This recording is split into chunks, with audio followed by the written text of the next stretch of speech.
je continue ma série de bilans sur concernant les narratifs que j'ai pu entendre sur les spaces Twitter, que je vais essayer de synthétiser honnêtement. Bon, quand je dis honnêtement, c'est-à-dire je ne vais pas utiliser la simplification. J'ai un biais, je suis subjectif, je suis partisan, observateur, mais donc ça je ne le nie pas. Ce que je veux dire, c'est que je ne vais pas utiliser la simplification pour accentuer la dévaluation des gens que je vais critiquer. D'abord, mon objectif n'est pas de les critiquer, même si je suis partisan, il est de comprendre le problème, et si vous voulez comprendre le problème, il ne faut pas le dévaluer. Donc j'ai écouté pendant des heures, j'ai enregistré, j'ai écouté, j'ai enregistré, la boucle dans laquelle se sont enfermés, dans laquelle s'est enfermée, je vais mettre au singulier, l'alliance islamo-gauchiste, qui a été beaucoup représentée par quelques acteurs, et avec, et je le remercie, même si je suis pas d'accord avec lui, avec l'introduction d'une certaine honnêteté intellectuelle qui est connue chez ce tweetos, chez cet arba, c'est Malik Ilan, mais il a été obligé de s'allier avec des gens d'une immense mauvaise foi, alors parfois une mauvaise foi, bon, caractérisée, typique, parfois une mauvaise foi méthodologique, qui est celle, là je pense à Résilient, qui lui n'utilise pas la mauvaise foi de manière native en amont de son algorithme, mais l'utilise en tant qu'accompagnatrice quasi involontaire. Enfin bon, il est forcé de s'en rendre compte, donc il y a un côté volontaire, mais de la méthodologie à laquelle il donne la priorité. Okay, bon, ce faisant, du coup, d'ailleurs, il se tire des balles dans le pied, il fait beaucoup de mal à lui-même, puisqu'il est déjà identifié comme étant dans le camp ennemi. Moi, je l'avais un peu ressorti du lot. Enfin, quand je dis moi, je veux dire sur le plan théorique, c'est la théorie que je construis, je l'avais un peu sorti du lot des acteurs de totale mauvaise foi, comme Destroyer et compagnie, ou comme tout un tas de tweetos ou d'arbas. Hélas, il y replonge tout seul. Mais en fait, c'est des conséquences de sa méthodologie. Donc lui, Résilient, son truc, c'est de dire, en gros, je donne la parole à tout le monde et de la donner qu'aux gens qui lui plaisent et qui vont dans son sens. Donc on est sur le mensonge d'injonction, c'est pas très... Et quand il laisse un petit peu parler pour faire semblant, quelqu'un qui est pas dans son camp, il va le couper tout de suite. Bref. Il est connu pour ça. Mais il y en a d'autres qui donnent pas la parole. C'est très simple comme ça. Lui, il fait un peu semblant. Mais surtout, ce qu'il fait, c'est que... Et c'est là où j'ai trouvé qu'il n'était pas seul. C'est pour ça que je parle de Résilient spécifiquement.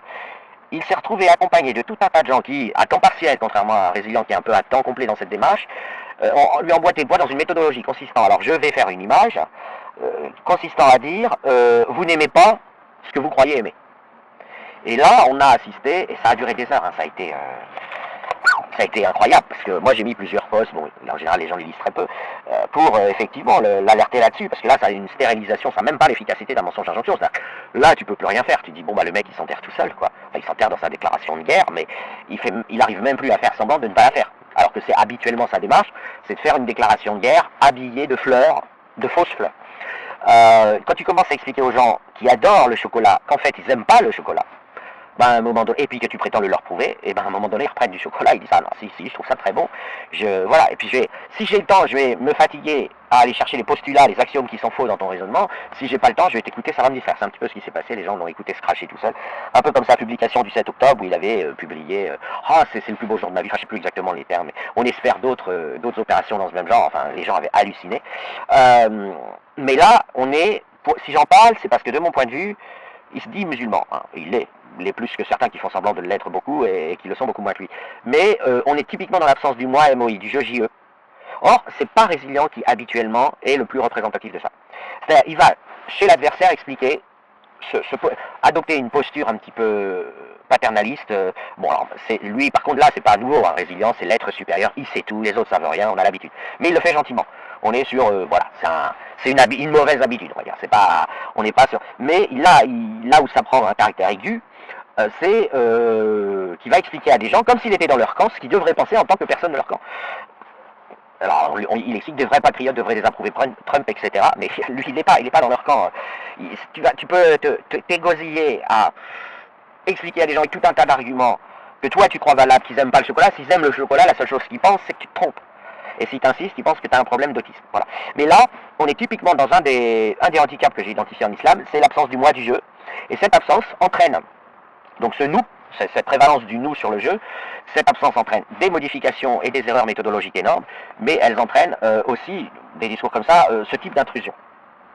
Ok, à des gens qui viennent t'expliquer, on le voit aussi dans l'homophobie. Moi, j'ai assisté à des tas de spaces, là pour le coup c'était des droitards homophobes, t'expliquant pendant une demi-heure à quel point ils avaient envie de vomir quand ils voyaient des PD et des gouines, et jusque là c'est banal, c'est de l'homophobie classique, mais t'expliquait qu'ils ne comprenaient pas que eux ne pensent pas comme eux. Bah, évidemment que si un homme était dégoûté par les hommes, il ne baiserait pas avec. Enfin, je veux dire, c'est tout simplement parce qu'on est différent.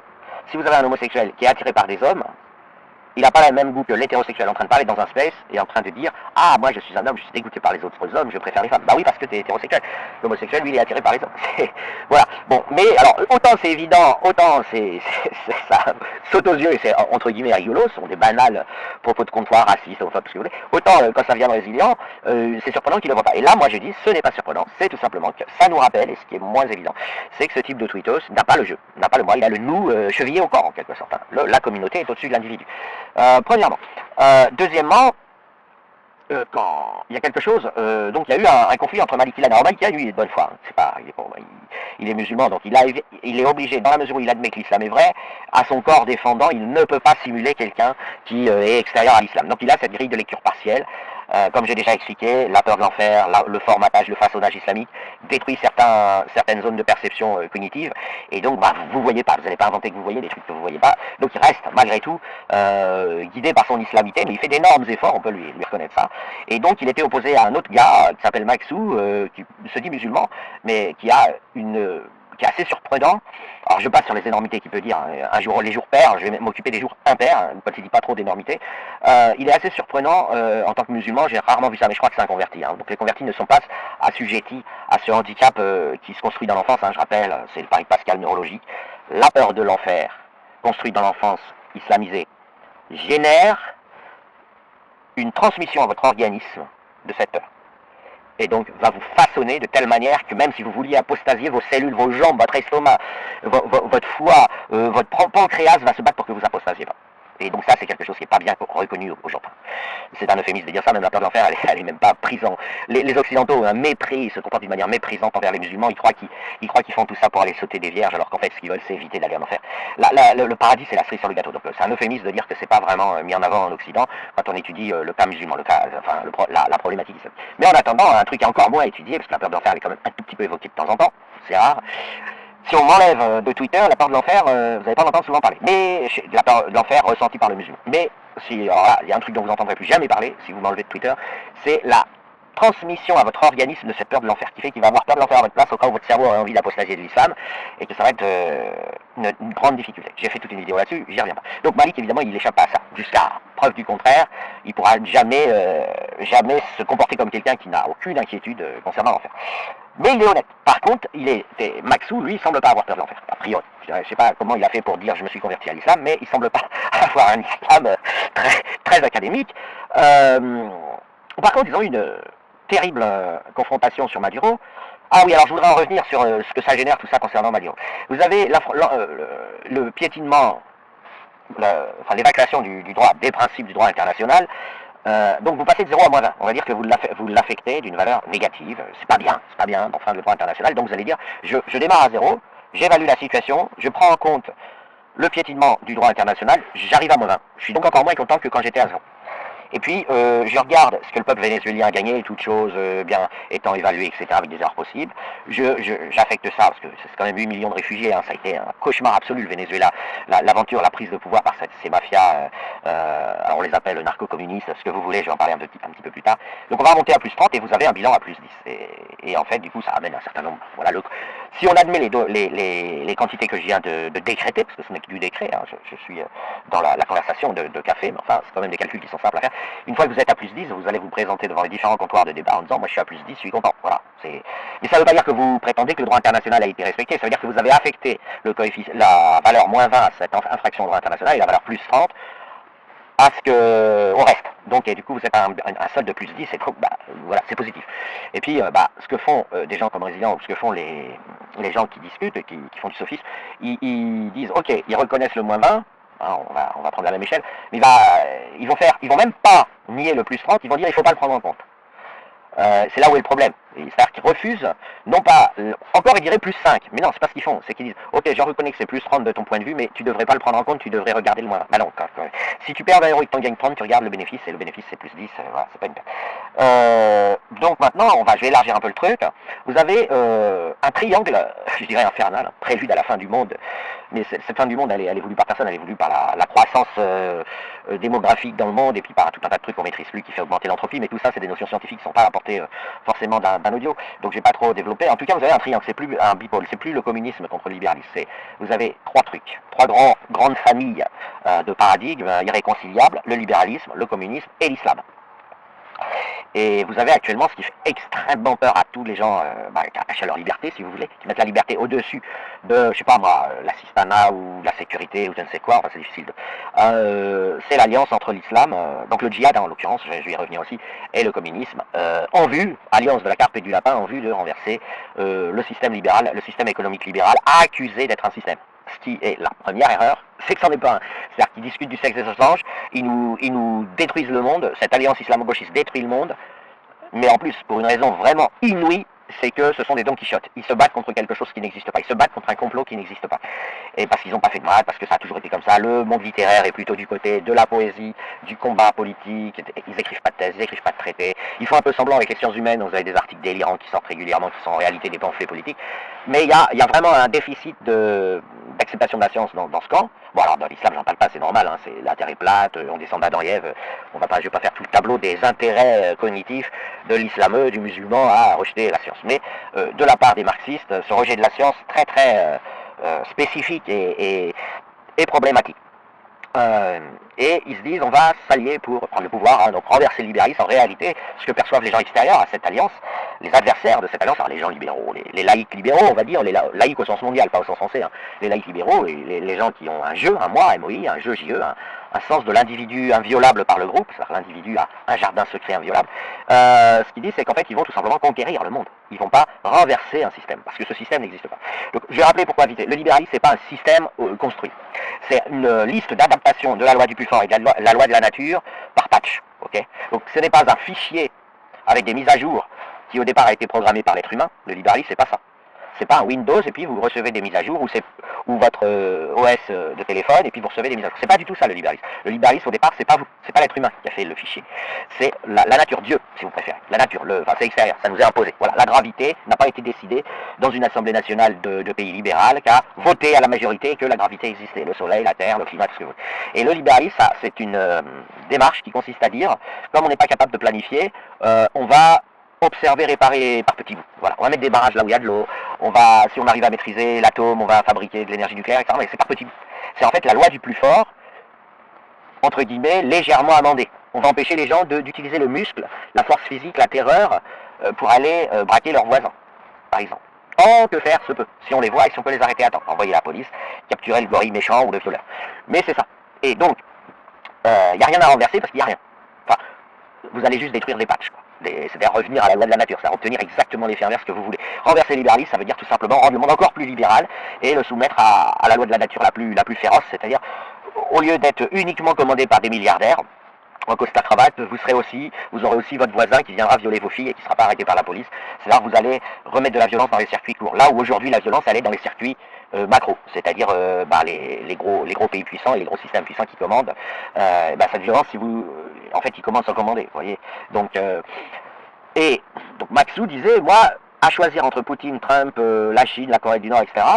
Donc il parle bien de choisir entre des dictateurs. Il dit, je préfère être l'esclave de Trump. Je préfère avoir comme dictateur Trump. Et Malik lui a répondu, te rends-tu compte de tous les morts que ça fait? Donc l'erreur de Malik. Alors là, pour le coup, Maxou, en fait, il ne fait qu'exprimer quelque chose que tout le monde pense, y compris les opposants à Trump. C'est-à-dire que tous les gens que vous voyez aujourd'hui en Occident qui ne sont pas menacés, etc., c'est parce qu'ils bénéficient du libéralisme et du monde civilisé. Ils ont des téléphones, ils peuvent sortir chez eux, ils peuvent aller à la boulangerie acheter du pain, on ne va pas les braquer tous les jours, etc. Ils vivent pas dans le monde non libéral, ils vivent pas dans le monde occident, qui est une zone de chaos ultra violente et qui ne se voit que partiellement, parce que les médias n'en parlent pas beaucoup. C'est une espèce de jungle grise alors là je parle plus du sud global, hein, la façon de vivre en Afrique est quand même plus dangereuse, c'est bon, vous êtes beaucoup plus en danger qu'en Occident, mais vous avez le communisme qui est encore plus terrifiant, puisque c'est une dictature dans laquelle l'agresseur ne va pas être un bandit, mais un agent de la guerre, une milice qui vient vous... voilà, il y a des milices partout, il y a la planification qui ne marche pas, donc vous ne pouvez pas vivre en fait. Et pour arriver à vous faire taire, ils vous empêchent de vivre, comme ça c'est plus simple, donc vous êtes, on va dire, comme en Corée du Nord, voilà. L'URSS, la Corée du Nord, tous les systèmes plus ou moins qu'on cherchait. Et alors, ça, au début, il y a un an, les gens sont enjoués, et puis au bout d'un moment, ça marche pas, et il y a un entêtement, ce qui est le cas d'ailleurs de l'Amérique du Sud, un entêtement communiste, et se mettent en place tout un tas de dominateurs et de mafias pour faire taire le fait que le communisme ne marche pas. Voilà.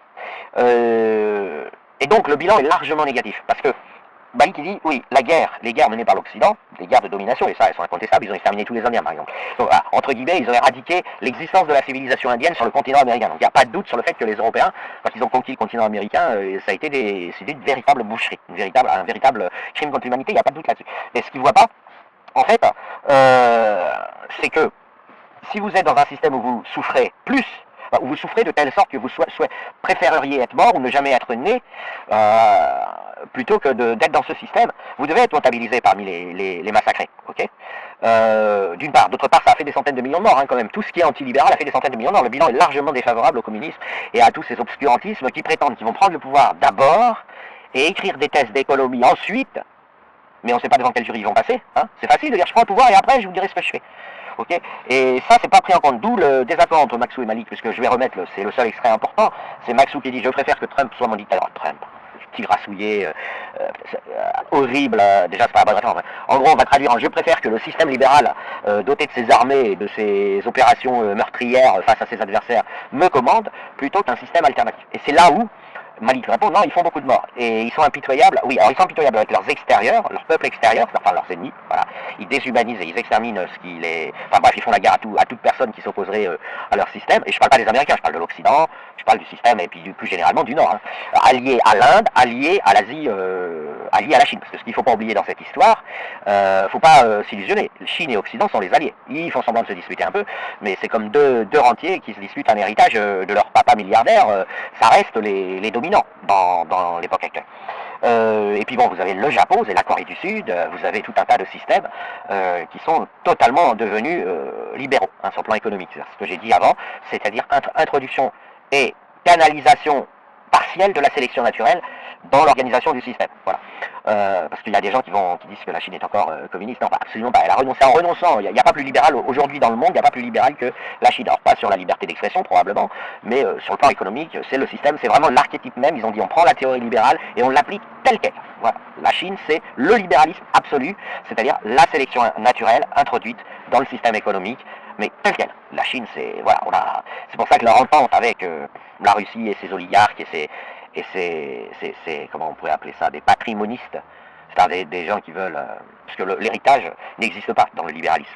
Vous pouvez être entrepreneur, vous pouvez pas être entier parce que vous avez hérité de votre grand-père, c'est chacun sa mère. Quoi. Donc, bref, passons. Maintenant, on va regarder le bilan si, parce qu'il faut faire un conditionnel. Très bien, on va dire, allez, on va prendre une planète géante au centre de la galaxie avec 40 milliards de personnes. 40 milliards de personnes tuées par le système libéral et avec un Malik qui répond, si on regarde ce que l'alliance islamo-gauchiste tue, c'est seulement 1 milliard de personnes, donc il y a un facteur de 40. En fait, c'est un calcul qui est faux, enfin qui est sans importance. Pourquoi? Parce que on regarde le perdant et on regarde combien de gens il arrive encore à tuer, une fois qu'il a perdu. Okay. C'est pas comme ça qu'il faut regarder les choses, et que Maxou pourrait répondre en théorie, parce que de ce point de vue-là, il n'a pas totalement tort. C'est combien il tuerait si c'était le système dominant. Et ce serait 10 fois plus, ce serait 400 milliards d'habitants sur cette planète. Voilà. Mais, en plus des 400 milliards, vous en auriez 1000 milliards qui seraient l'équivalent de tuer. C'est-à-dire qu'il y aurait des vies par rapport auxquelles, s'il n'y avait pas l'instinct de survie, ils y renonceraient. Ils seraient tués parce qu'ils seraient... C'est un peu comme si je vous disais, en Corée du Nord, s'ils le pouvaient, les Coréens du Nord se suicideraient tous et ça mettrait fin à la Corée du Nord. Parce qu'il n'y aurait plus de peuple. Parce que le peuple souffre tellement qu'il déciderait de se suicider. Et après, empêcher les gens de se suicider, premièrement, on compte sur l'instinct de survie, et deuxièmement, vous avez des mécanismes divers, on sait très bien le faire, hein, puisque on empêche les prisonniers de se suicider, et même si on rate son coup de temps en temps, la plupart du temps, les prisonniers ne se suicident pas. Et c'est là où est l'erreur de bilan. C'est pas 1 milliard, c'est 1000 milliards. C'est de 1 à 1000.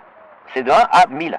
Si vous avez un système d'organisation de vie terrestre qui est fallacieux, comme l'est le communisme ou le socialisme économique, jusqu'à preuve du contraire, ils refusent d'apporter la preuve parce qu'ils disent on ne rend pas de compte à l'adversaire, c'est bien là le problème.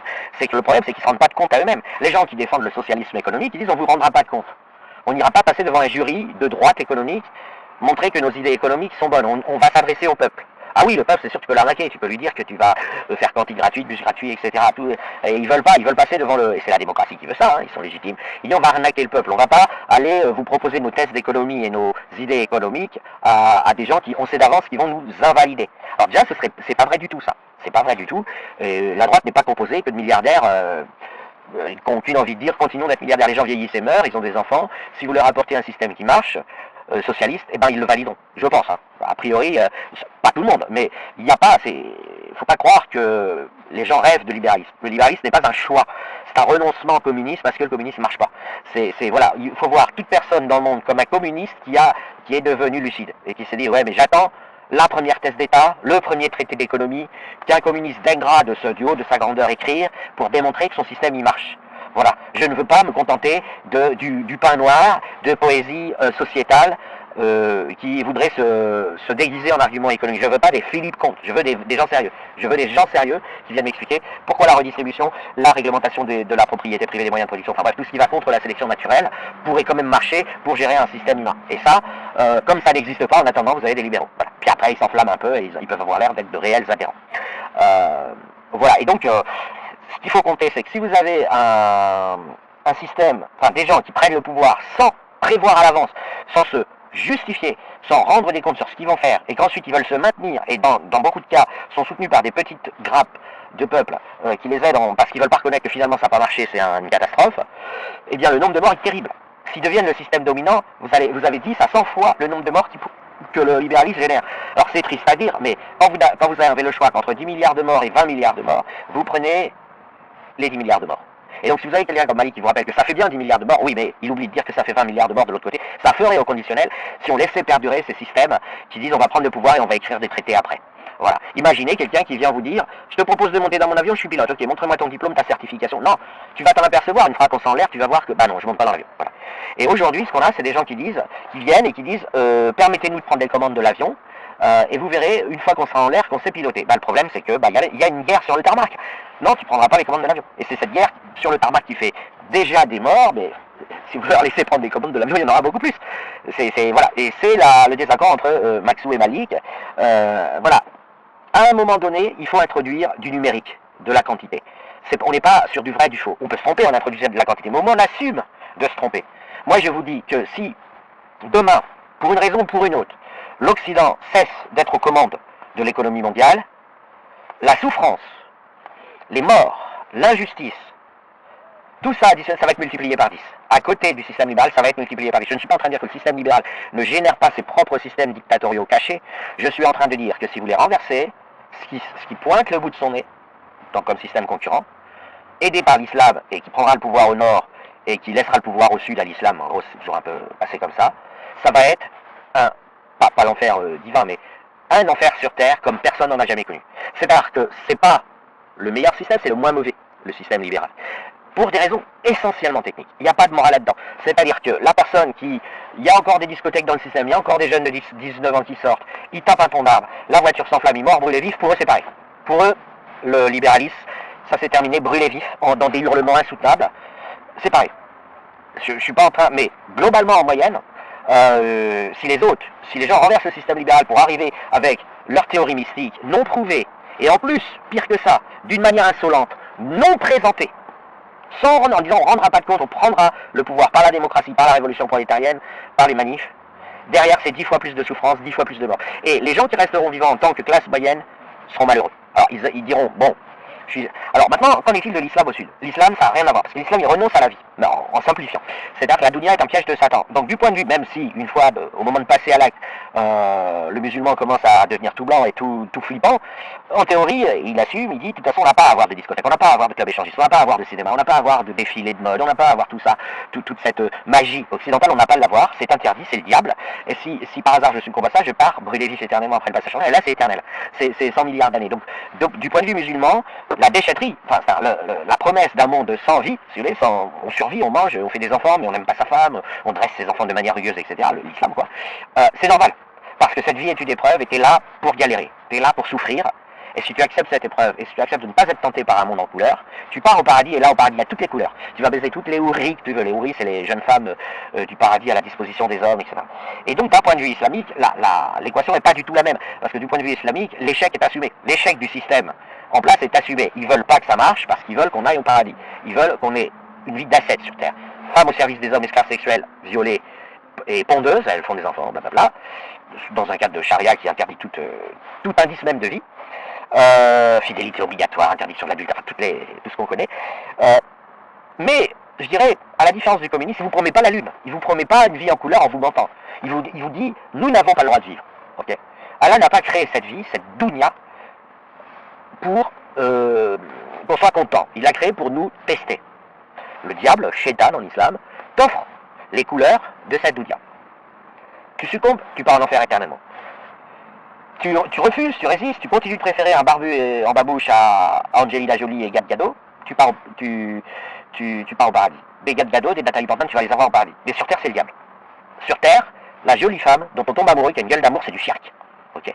Tu as le droit d'aimer ta femme en islam, mais à condition de l'aimer selon la façon, le sens du mot aimer que les occidentaux, justement, ils disent c'est pas de l'amour. Ils disent voilà, c'est rien, c'est de l'affectif. C'est juste de l'affectif. T'aimes ta femme comme t'aimes ta mère, comme t'aimes ta soeur, ton frère, etc. C'est-à-dire c'est de l'attachement affectif, un lien affectif. Mais attention, si tu l'aimes platoniquement, c'est-à-dire plus qu'Allah, plus que voilà, tu es dans le shirk.